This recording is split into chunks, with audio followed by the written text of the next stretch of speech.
Hello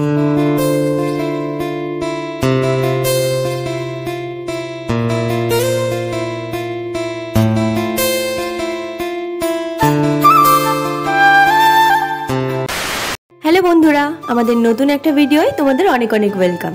চলে আসলাম আরও একটা নতুন ব্লগ নিয়ে। দিনটা কিন্তু ছিল বেশ রোদ ঝলমলে, আর এখন বাজছে ওই মোটামুটি 4:30 মতো, আর আমরা বাড়ি থেকে বেরিয়ে পড়েছি। জানো কোথায় যাচ্ছি আমরা? তাহলে শুনে নাও, এটা হয়তো বাঙালিই পারে। আমরা বাড়ি থেকে প্রায় 13 কিলোমিটার দূরে, তাও আবার ট্রেনে চেপে যাচ্ছি নাকি বাজার করতে। ভাবতে পারছো? আর আমার মায়ের দাবি আমাদের বসিরহাট থেকে নাকি সেখানে জিনিসপত্রের দাম, মানে এই সবজিপাতির দাম অনেকটাই কম। তাই এখন আমরা এসে গেছি স্টেশনে, আর একটু পরেই আমাদের ট্রেন চলে আসবে। দেখতে দেখতে কিন্তু ট্রেনও চলে এসছে। বেশ খানিকক্ষণ ওয়েট করার পর অবশ্য, তো যাই হোক, জানলার ধারে বসাটা কিন্তু ছোটবেলা থেকেই আমার খুব প্রিয়। আর বাইরের ভিউটা দেখো কি সুন্দর। আমরা কিন্তু পৌঁছে গেছি আমাদের ডেস্টিনেশনে। আর কোথায় এসছি এবার বলে দিই, আমরা এসছি হাসনাবাদ। আর এই যে হাঁটছি দেখতে পাচ্ছ, এটা কিন্তু হাসনাবাদ ব্রিজ। এই হাসনাবাদ ব্রিজটা পেরিয়ে আমার মামার বাড়িতে যেতে হয়। ছোটোবেলায় নৌকো করে যেতাম, এখন অবশ্য ব্রিজ হয়ে গেছে, তাই ওপর থেকেই ভিউটা এনজয় করছি। আর ব্রিজে এসছি, এতটা পথ অতিক্রম করে কিছু তো খাওয়া দাওয়া করতে হবে। তাই এখানে আমরা রাবড়ি মালাই খেয়ে নিলাম, অনেক দিন পর খেলাম, আর সত্যি খুব দারুণও ছিল এখানে খেতে। ব্যাস, অনেক হয়ে গেছে ঘোরাঘুরি। যে উদ্দেশ্যে এসছিলাম এবার সেটা আমার মা শুরু করে দিয়েছে। এখানে কিন্তু মা সবজি দেখতে আরম্ভ করেছে, আর আমি একটা লেবু নিয়ে এখানে শুকছিলাম, যেটা গন্ধরাজ লেবু। দারুণ লাগে জাস্ট গন্ধটা।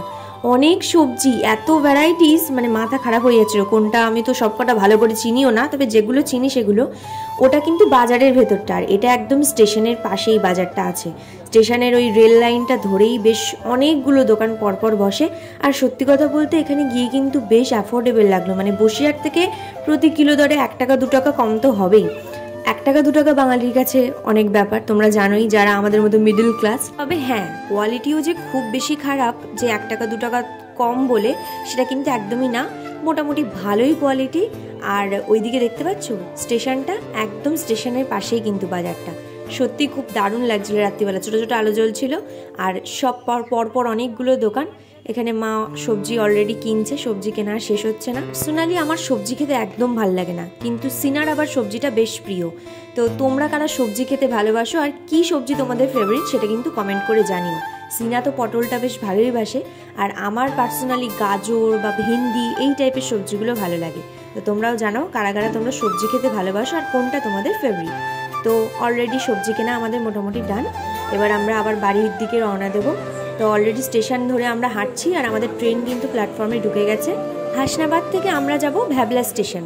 আমরা অবশ্য বসিরহাট স্টেশনে গেলেও আমাদের বাড়ি পৌঁছতে পারি, কিন্তু বসিরহাট স্টেশনটা আমাদের বাড়ি থেকে অনেকটা ডিস্টেন্স, আর ভ্যাবলা স্টেশনটা আমাদের বাড়ি থেকে অনেকটা কাছে। সেই জন্য আমরা ভ্যাবলাতেই নামবো। ওই মোটামুটি 6টা 7টা স্টেশন পেরোলেই ভ্যাবলা স্টেশন চলে আসবে। আই গেস আমি ঠিকঠাকই বললাম। তো ট্রেন কিন্তু এসে গেছে। ট্রেনটা একটু খালি হোক, কারণ এটাই লাস্ট স্টপেজ, তোমরা অনেকেই জানো। আর এখানে ট্রেনটা খালি হবে, তারপরে আমরা গিয়ে আবার বসবো। হাসনাবাদ স্টেশনটায় আসলেই না ছোটোবেলার অনেক কথা মনে পড়ে যায়, কারণ এখান থেকেই দাদু দিদার সাথে মামার বাড়িতে যেতাম, তো ছোটোবেলার কথাগুলো মনে পড়ে। এখানে ট্রেনে উঠে মা আর সিনা পাঁপড় ভাজা খেতে শুরু করেছে। পুরো ট্রেনটা তোমার একার হয়, তখন নিজের মামার বাড়ি মনে হয় ট্রেন।